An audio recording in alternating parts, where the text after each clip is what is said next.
الحمد لله الذي هدانا للإيمان والإسلام وفضل الجمعة على سائر الأيام، كما جاء في الأخبار أن الجمعة سيد الأيام. أشهد أن لا إله إلا الله وحده لا شريك له شهادة موصلة إلى دار السلام، وأشهد أن محمدا عبده ورسوله سيد الأنام، صلى الله تعالى عليه وعلى آله وأصحابه البررة الكرام، خصوصا منهم على أبي بكر الصديق وعمر الفاروق وعثمان ذي النورين وعلي المرتضى الأئمة رضوان الله تعالى عليهم أجمعين.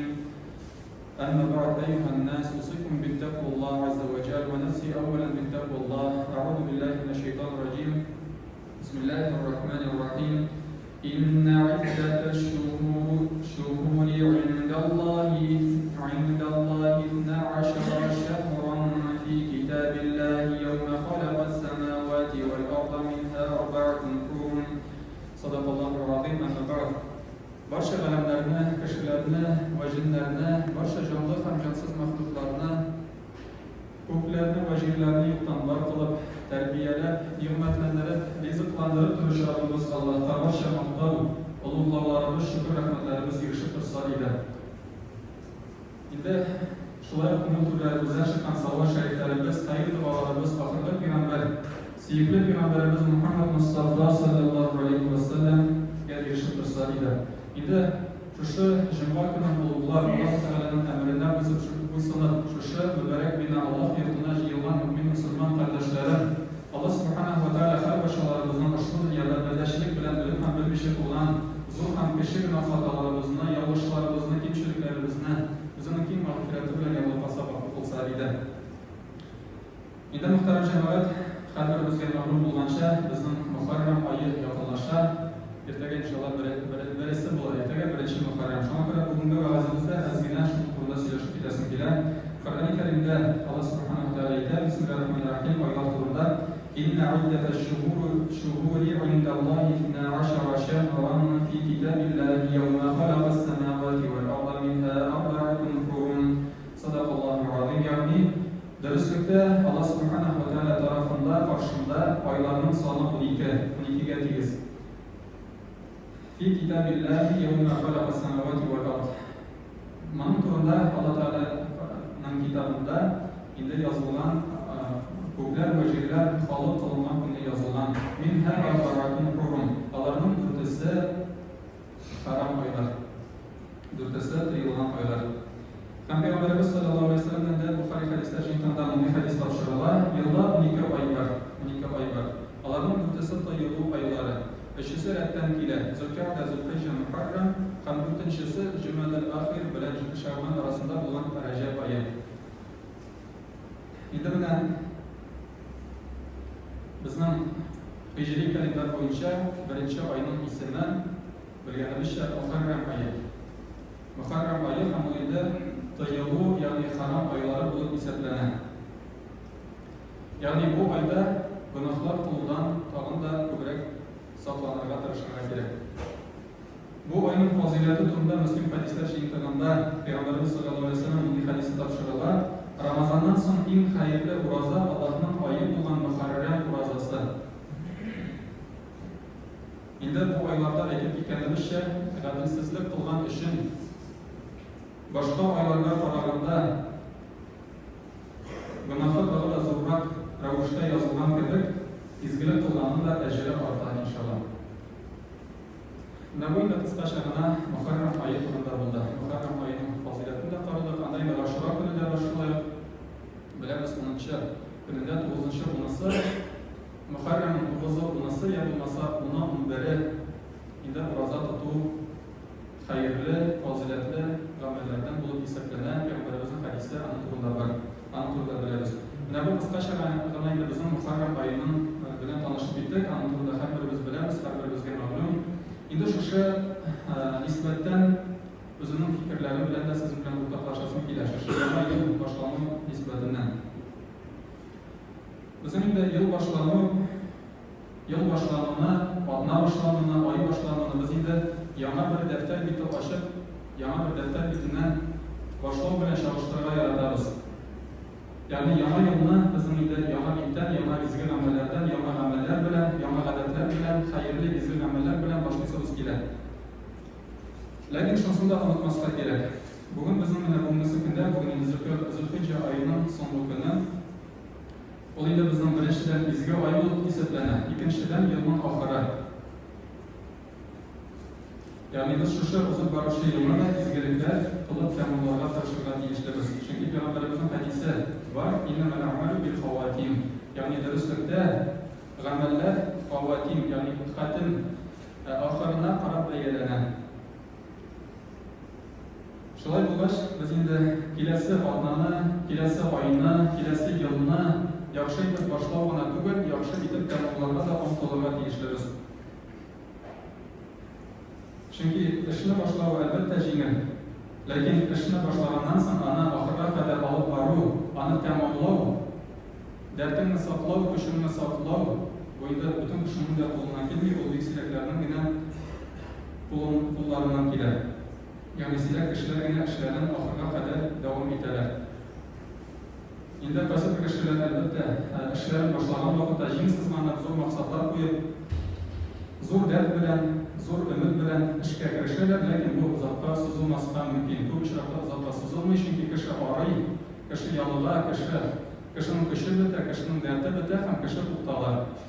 Buna bu dert kine, eğer de kişi bilen idare etse, dert kine ana eterse, o dert uzakta gitmezken mümkün. Hem kişi elektriğe paraganda da tübenerek düşüp biter koy vakitte. Misal için indi diyeta tutuşlar. Alar çok güne rezultatdan baş tartalar, gününe azgine ko'lamda aşıy başladılar. Lakin paragandan soň, derslere bitkenden soň, alar elektriğe paraganda da köprek aşıy başladılar. Şolay olmasın için bizim dinimizde altın ortaklık var, altın ortaklık. Kamil Peygamberimizin de hadisi var. İn hayırlı amel, parsası kichkinagina bo'lsa da davomli bo'lgani. Demek biz endi mana shu devamlılıkni buldurga tirishishga tegishmiz. U az bo'lsa da, lekin davomli buldurga tirishishga tegishmiz. Mana bu o'rinda endi tag'in bir misol keltirasam kelar, yuguruv misoli. Kishi misol uchun 5 kilometrlik yiroqlikni 100 metr yugurgan tezlik bilan yugursa, 500 metrdan so'ng uning mishsalari, muskullari og'riydi ham bu atlabda bora olmay boshlari mumkin. O'z kishim 5 kilometr yiroqlik ishni shamolab yuguruvchi ana tez orada ham yiroq oralar uzib ketacak. Shuni kabi biz da endi o'zimizning kuchimizni shamolasak, ko'proq izgilik qila olashamiz inshaalloh taolo. Hamida albatta uzman kunimiz uchun, uzman oyimiz uchun, uzman yilimiz uchun biz endi har vaqtda o'zimizga nimadir hisob yasaga tegishlibiz. Nimadir natija chiqarishga tegishlibiz. Shu vaqtda bizning inshaalloh ajalimiz yetgandan so'ng hisob kunida hisobimiz yengilroq bo'ladi. Chunki biz o'z vaqtida o'zimizning nimadir xatolarimizni anglab, kerakli ishlarga umtilishga shunday mumkinchiligimiz bizga ochiladi. Ya'ni Nindi izgi ameller qila oldim, nindilarni yetishmadim yoki nindilarni dardam yetmadi. Mana hozir Alloh taolo bizga yangi yo'llar beradi. Yangi yo'llar erishishga nasib etsin. Mana bu yo'llar yangi yo'llar endi biz uzman yo'llarga qaraganda da ko'proq izgiliklar qilib qolish uchun vaqtimizni yuqoriga o'zgarmisha barakatli izgi zo'r amallar qilishga tirishsak edi inshaalloh taolo. Ushbu yo'lda o'zimizga nimadir maqsadlar qo'yib, masalan, ushbu 1444-yil bizimda 1444-yilda oyoq otlaymiz. Shu 1444-yilda Qur'onning falan o'lishin yollarga o'zimda shunday izgi amallarni odatga keltirgan, falan ko'lamda masjid madrasa tuzilishini miskinlarga, yetimlarga yordam etilgan ham boshqalar degan izgi maqsadlarimizni qo'ysak edi.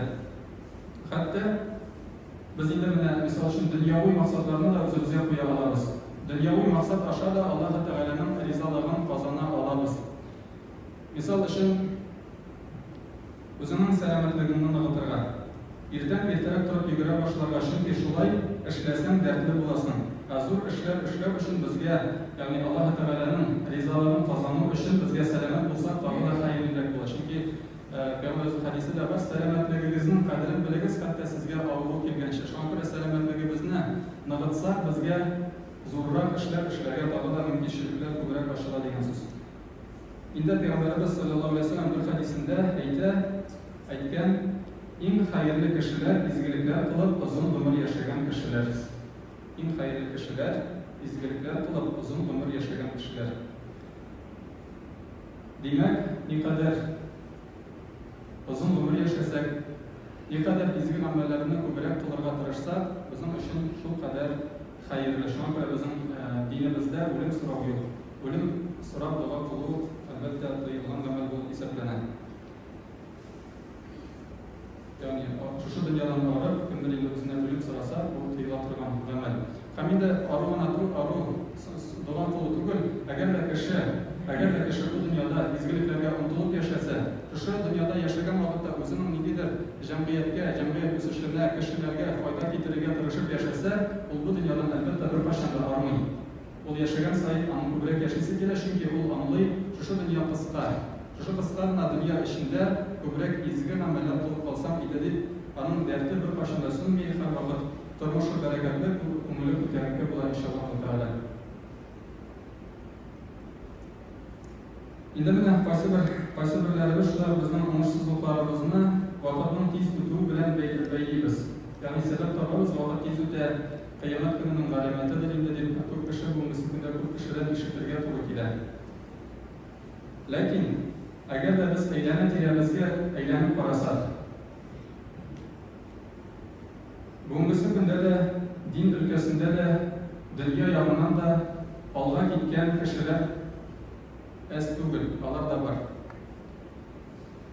Ya'ni Qur'on hafizlar da bor, zo'r olimlar da bor, bek ko'p shogirdlarni o'qituvchi muallimlar da bor.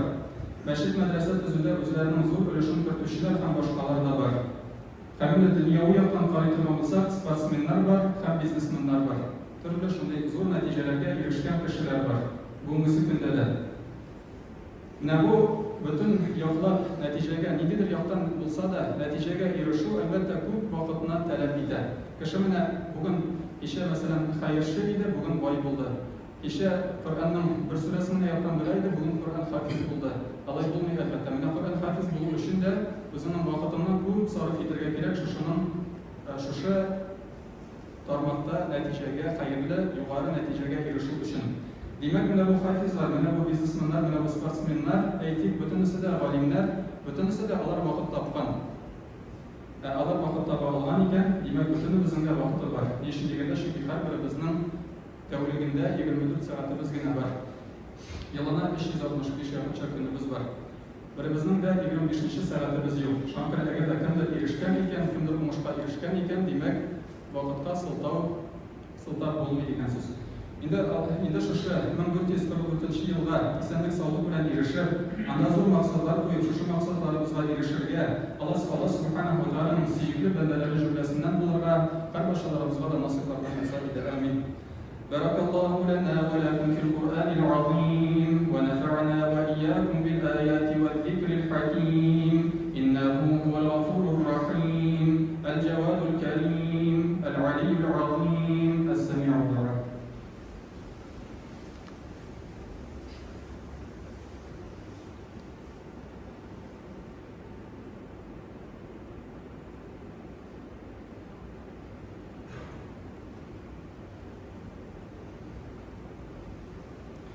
الحمد لله نحمده ونستعينه ونستغفره ونتوكل عليه ونعوذ بالله من شرور أنفسنا ومن سيئات أعمالنا. من يهده الله فلا مضل له ومن يضلله فلا هادي له. ونشهد أن لا إله إلا الله وحده لا شريك له. ونشهد أن محمدا عبده ورسوله. إن الله وملائكته يصلون على النبي. يا أيها الذين آمنوا صلوا عليه وسلموا تسليما. اللهم صل على سيدنا محمد وعلى آل محمد كما صليت على إبراهيم وعلى آل إبراهيم إنك حميد مجيد. اللهم بارك على محمد وعلى آل محمد كما باركت على إبراهيم وعلى آل إبراهيم إنك حميد مجيد. اللهم اغفر لنا ولوالدينا والمؤمنين والمؤمنات والمسلمين المسلمين والمسلمات